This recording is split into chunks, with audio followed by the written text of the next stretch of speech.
Injuries WWE stars के जीवन का एक हिस्सा है और केवल कुछ ही ऐसे किस्मत वाले रेसलर्स हैं जो बिना किसी ऑपरेशन या शो से रेस्ट लिए बिना उनसे उभर पाते हैं। इंजरीज काफी अलग अलग तरह की होती हैं और हर एथलीट उन पर अलग अलग तरह से रिएक्ट करता है। कुछ इंजरीज छोटी होती हैं और उनसे रिकवर किया जा सकता है, जबकि कुछ इंजरीज करियर को तुरंत खत्म तो नहीं करती, लेकिन जो एक टाइम पर सबसे बेहतरीन परफॉर्मर हुआ करते थे उनको एक मामूली सा रेसलर बनाकर छोड़ देती हैं। चाहे वो हॉल ऑफ फेम के बड़े नाम हो, कुछ अलग करके नए रास्ते खोलने वाले रेसलर्स हो या अच्छा खेल दिखा रहे नए रेसलर्स, ये देखना हमेशा ही दुख पहुंचाता है।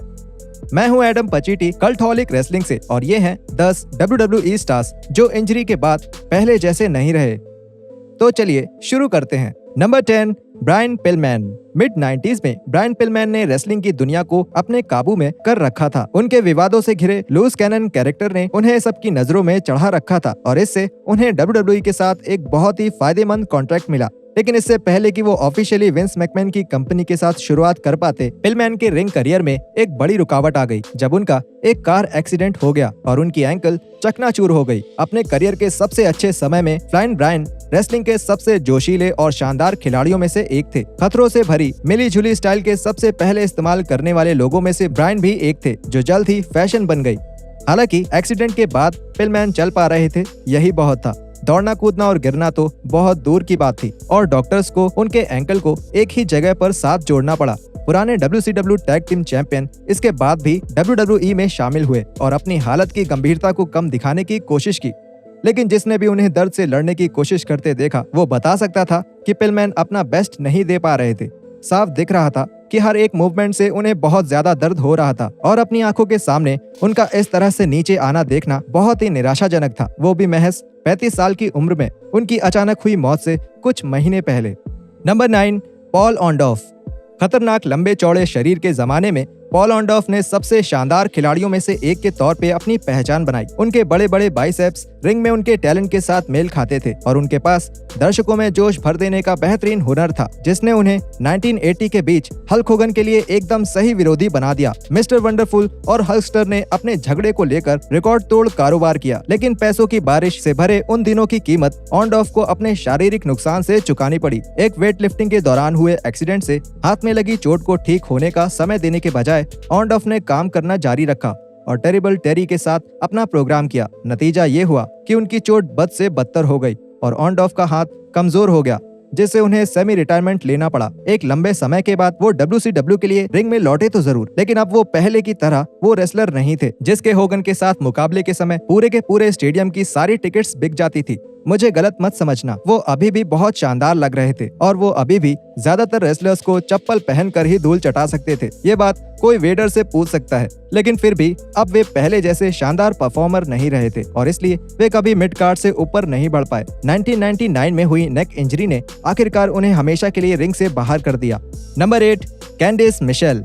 कैंडिस मिशेल की इस बात के लिए तारीफ जरूर होनी चाहिए कि उन्होंने सिर्फ कुछ ही सालों में न सिर्फ एक अच्छी प्रोफेशनल रेसलर बनने के लिए बल्कि एक विमेंस चैंपियन बनने के लिए भी कितनी कड़ी मेहनत की। डीवा सर्च के चलते गो डैडी गर्ल और विंसेस डेविल से निकालकर उन्होंने रिंग में अपनी स्किल्स पर बहुत तेजी से सुधार करते हुए टाइटल होल्डर तक का सफर तय किया। टाइटल जीतने के लिए मेलिना को हराने के बाद कैंडिस ने बेथ फिनिक्स के साथ लड़ाई शुरू कर दिया।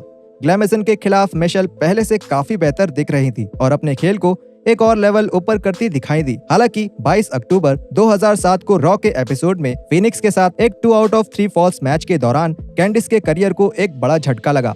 वो टॉप रूप से सीधा सिर के बल नीचे गिरी। यह एक्सीडेंट इतना भयानक था कि मैच को बीच में ही रोक दिया गया और उन्हें कई महीनों के लिए खेल से दूर होना पड़ा, क्योंकि उन्हें बहुत बुरा कंकशन हुआ था और उनकी कॉलर बोन टूट गई थी। बदकिस्मती से मिशेल ने अपनी पिछली चोट के निशान को खरोच कर खुद को फिर से घायल कर लिया और ऐसा उनके वापस आने के बाद पहले ही मैच के दौरान हुआ। इसके चलते सर्जरी की वजह से कैंडिस रेसलमेनिया के मैच से चूक गयी और जब वो वापस आई तो उनका करियर कभी पहले जैसा नहीं हो पाया और एक साल के अंदर ही उन्हें इस खेल को अलविदा कहना पड़ा। नंबर 7, टेरी गॉर्डी। हालांकि टेरी बैम बैम गॉर्डी ने अपना नाम और शोहरत वर्ल्ड क्लास और ऑल जापान जैसी कंपनी में हासिल किया था, लेकिन 80 के दशक के बीच में फेबुलस फ्री बर्ड्स के मेंबर के तौर पर WWE में उनकी किस्मत कुछ खास अच्छी नहीं रही। हेल रेजर्स के एक शो में नशे में चूर होकर देर से पहुंचने की वजह से उनका ये सफर वहीं रुक गया। लेकिन गॉर्डी को एक दशक बाद दी एग्जीक्यूशनर के तौर पर WWE से जुड़ने का दूसरा मौका मिला और इसके पीछे भी एक वजह थी कि टेरी यहाँ अपने नाम के साथ नहीं बल्कि एक नए मास्क पहनने वाले गिमिक के साथ वापस आए। कुछ साल पहले गॉर्डी ने जापान की एक प्लेन ट्रिप पर नशे का ओवरडोज किया था और जिसकी वजह से वो 5 दिन के लिए कोमा में चले गए थे और इससे उन्हें परमानेंट ब्रेन डैमेज हुआ था। इसका नतीजा ये हुआ कि उन्हें बोलना, चलना और रेसलिंग करना सब कुछ फिर से एक नए सिरे से सीखना पड़ा। एक समय रेसलिंग में सबसे दमदार समझे जाने वाले आदमी गॉर्डी अब अपने पुराने दिनों की परछाई भी नहीं रह गए थे और फिर कभी भी वो ऐसा परफॉर्म नहीं कर पाए जो उन्हें एक शानदार खिलाड़ी बनने के करीब ले जा सके। अपने साथी फ्रीबर्ड माइकल हेज की मदद के चलते दी एग्जीक्यूशनर के तौर पर वापस आए गॉर्डी का ये दौर काफी छोटा और निराश करने वाला रहा। 2000 में अपनी मौत से पहले ये उनका आखिरी बड़ा गिग था। Number 6, Sid Vicious. Sid WCW के डूबते दिनों के दौरान चमकते हुए सितारों में से एक थे। The master and ruler of the world 1999 में टर्नर टाउन में लौटने के बाद मिलेनियम मैन के तौर पर अपने गेम की बुलंदियों पर थे। बेहद जाने माने और काम करने के लिए जोश से भरे रहने के साथ साथ सिड कुछ बहुत ही मनोरंजक कहानियों और कुछ शानदार मैच का भी हिस्सा होते थे। इस बात में किसी को कोई हैरानी नहीं हुई कि कंपनी ने उन्हें अपना वर्ल्ड हैवीवेट चैंपियन बनाया और ना ही इस बात में कि उन्हें चैंपियन न होने के बाद भी उस मैच में रखा गया। इसी टाइटल बेल्ट को फिर से जीतने की कोशिश करते समय सिड को प्रो रेसलिंग रिंग के इतिहास में देखी गई अब तक की सबसे भयानक इंजरी में से एक का सामना करना पड़ा। जनवरी 2001 में सिड पे-पर-व्यू के मेन इवेंट के दौरान सिड ने बीच की रस्सी से छलांग लगाकर स्कॉट स्टाइनर को एक पैर से लात मारने की कोशिश की, लेकिन लैंड होने पर उनका दूसरा पैर बीच से टूट गया। ये बताने की जरूरत नहीं है कि बड़ी लीग में मेन इवेंट स्टार के तौर पे सिड के दिन पूरे हो चुके थे और उस भयानक रात के बाद उन्होंने केवल 25 से कम मैच ही लड़े, वो भी ज्यादातर छोटे इंडी शोज में। अगर इस घटना के अच्छे पहलू को देखा जाए तो कहा जा सकता है कि कम रेसलिंग की वजह से उन्हें सॉफ्ट बॉल खेलने के लिए ज्यादा समय मिल गया। Number 5, the dynamite kid. अगर आप डिक्शनरी में इनोवेटिव शब्द को ढूंढेंगे तो आपको इसका जवाब मिलेगा नए तरीके बनाना, पहले से बेहतर और असली। लेकिन अगर हाथ में होता तो वहाँ सिर्फ डायनामाइट किड की तस्वीर होती। टॉम बेलिंगटन अपने समय से काफी आगे थे। उन्होंने 70 के दशक के आखिर में और 80 के दशक की शुरुआत में रिंग में ऐसे कारनामे कर दिखाए जिनके बारे में कोई सोच भी नहीं सकता था। ओरिजिनल टाइगर मास्क के साथ उनकी लड़ाइयों को इतने सालों बाद भी याद किया जाता है, जबकि रेसलिंग में फुर्ती और ताकत का स्टार पहले से काफी ऊपर उठ चुका है। लेकिन कई सालों तक रिंग्स में खुद को यहाँ वहाँ गिराने और जोखिम से भरी मूव्स करने के बाद आखिरकार ये सब डायनामाइट पर भारी पड़ा और उनका शरीर 30 साल का होने से पहले ही जवाब देने लगा। 1986 के दिसंबर में एक हाउस शो टैग मैच के दौरान किड को बॉब ऑर्टन जूनियर के ऊपर से कूदते समय पीठ में एक खतरनाक चोट आई, जब बॉब एक आम सी मूव करते हुए पेट के बल नीचे लेट गए। अगले एक दशक तक उनका रेसलिंग आना जाना जारी रहा, लेकिन बेलिंगटन के अंत की शुरुआत हो चुकी थी। उसकी फिजिकल कंडीशन बिगड़ती जा रही थी और आखिर में वो अपने पैरों पर चलने के लायक भी नहीं बचे। Number 4, the British Bulldog. अपने British Bulldogs tag team partner Davey Boy Smith की तरह जिनका करियर का अंत भी एक दर्दनाक पीठ की चोट की वजह से ही हुआ था।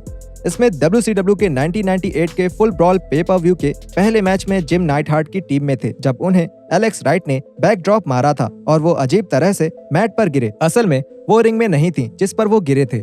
नहीं, ये तो रिंग का वो हिस्सा था जिसमें मेन इवेंट के दौरान अल्टीमेट वॉरियर की एंट्री के लिए एक छिपा हुआ दरवाजा बनाया गया था। डेवी बॉय की हालत ठीक नहीं थी और ये तब तक और ज्यादा बिगड़ती चली गई जब तक कि डॉक्टरों को स्टेफ इन्फेक्शन का पता नहीं चला, जिसकी वजह से ये इन्फेक्शन उनकी रीढ़ की हड्डी तक जा पहुंचा। बुलडॉग लगभग 1.5 साल तक अस्पताल में रहे और अपनी जान गंवाने से बाल बाल बचे, लेकिन उन्होंने सितंबर 1999 में WWE में वापसी की, जब उन्हें कंपनी से निकाले जाने की चिट्ठी मिली जो कि WCW से आई थी। सीधे शब्दों में कहें तो उन्हें रेसलिंग नहीं कर देना चाहिए था और वो ऐसा सिर्फ इस वजह से कर पाए क्योंकि उन्होंने अपने दर्द को मॉर्फाइन की आड़ में छुपा लिया था। WWE ने शुरुआत में स्मिथ को WWE टाइटल जीतने लायक स्टार के तौर पर आगे बढ़ाया, लेकिन उनको ये समझने में ज्यादा वक्त नहीं लगा कि स्मिथ इसके लिए तैयार नहीं थे और लिहाजा उन्हें कंपनी से निकाल दिया। इस सब के चलते उनका करियर खत्म ही हो गया। Number 3, Steve Austin.